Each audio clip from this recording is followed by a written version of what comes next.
Hello friends, இன்றைக்கி நம்ம பார்க்க போகிற ரெசிபி ஒரு சிம்பிள் வெஜிடபிள் குருமா. வாங்க இது எப்படி செய்கிறதுன்னு பார்ப்போம். ஃபஸ்ட்டு கடாயில் ஒரு 1.5 ஸ்பூன் எண்ணெய் விட்டுக்கோங்க. நான் தேங்காய் எண்ணெய் விட்டுருக்கேன். அதில் ஒரு 4 துண்டு பட்டை, ஒரு 2 ஏலக்காய், ஒரு 2 கிராம்பு, ஒரு 1/4 ஸ்பூன் கல்பாசி, அப்புறம் 1 ஸ்பூன் சோம்புத்தூள். இது நீங்கள் சோம்பு இருந்தாலும் போட்டுக்கோங்க. போட்டு நல்லா வதக்கிக்கோங்க. இதுக்கப்புறம் ஒரு பெரிய வெங்காயம், அதையும் நல்லா நீளமாக கட் பண்ணி அதையும் நான் சேர்த்துருக்கேன். அதையும் கொஞ்சம் நல்லா வதங்குற அளவு வதக்கிக்கோங்க. இப்போ அதோட ஒரு ஸ்பூன் உப்பு சேர்த்துக்கிறேன். ஏன்னா வெங்காயம் நல்லா வதங்கிடும். இப்போ இதில் ஒரு 1.5 ஸ்பூன் இஞ்சி பூண்டு விழுது சேர்த்துக்கிறேன்.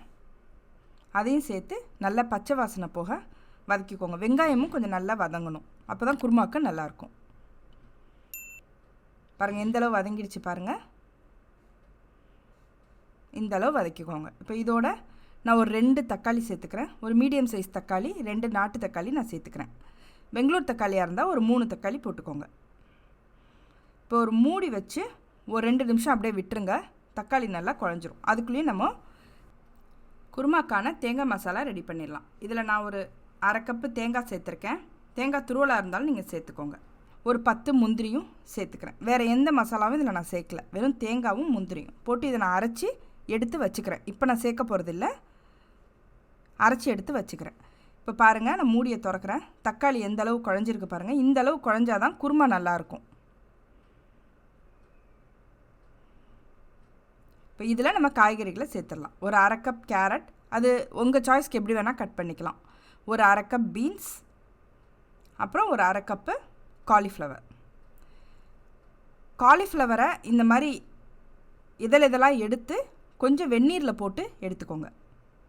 இதில் சேர்த்துக்கிறேன். இப்போது ஒரு 1/2 கப் பச்சை பட்டாணி சேர்த்துக்கிறேன். நான் ஃப்ரோசன் சேர்த்துருக்கேன். உங்கள்கிட்ட ஃப்ரெஷ்ஷாக இருந்தால் நீங்கள் ஃப்ரெஷ்ஷாக போட்டுக்கோங்க. ஒரு 2 பச்சை மிளகா நான் கீரி சேர்த்துக்கிறேன். ஏன்னா இதில் நம்ம மிளகாய்த்தூள் சேர்க்க போகிறோம். அதனால் பச்சை மிளகா நான் 2 தான் போட்டிருக்கேன். 1/2 ஸ்பூன் மிளகாய்த்தூள், 1/2 ஸ்பூன் மஞ்சத்தூள், 1/2 ஸ்பூன் தனியாத்தூள் சேர்த்து நல்லா வதக்கிக்கோங்க.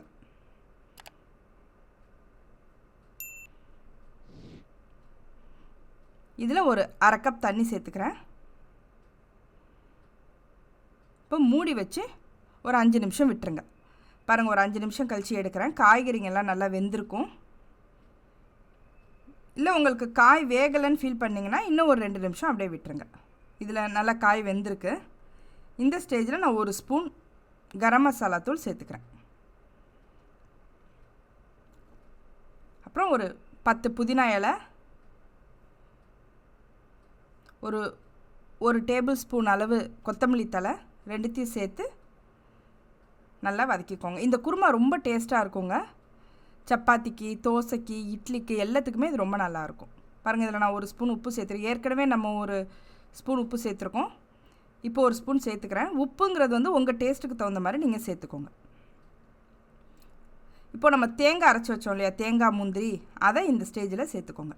சேர்த்துட்டு அதே பாத்திரத்தை கழுவி அந்த தண்ணியும் இதில் சேர்த்துக்கோங்க.